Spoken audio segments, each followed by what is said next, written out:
Pushuesit vendas dhe të huaj, të cilët kanë zgjedhur Bregdetin e Vlorës e kryesisht zonën e Radhimës gjatë kësaj të mërkure, janë ndeshur me pamja s'pak të hishme. Shumë pak metra, larg zonës ku pushoi dhe plazhoi, sikundër po ndiqnin në ekran.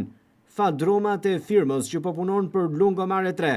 kanë punuar intensivisht, duke ngritur pluhur në të gjithë territorin e duke ndotur atë mes pushuesve, por mbi të gjitha, duke krijuar edhe zhurmë apo shqetësim akustik për të gjithë qytetarët dhe pushuesit që kanë zgjedhur Bregdetin e Radhimës dhe jo Nufrës gjatë kësaj të mërkure për të plazhuar. Këto pamje që po ndiqnin në ekran sjellin problematikën shqetësuese, ndërsa bizneset e kësaj zone, por edhe vetë pushuesit, janë shprehur me shqetësim për televizionin 6+1 Vlora në lidhje me ndotjen e krijuar në mes të ditës, por edhe me zhurmën tej normave të lejuara nga punimet që po realizohen në Lungomare 3.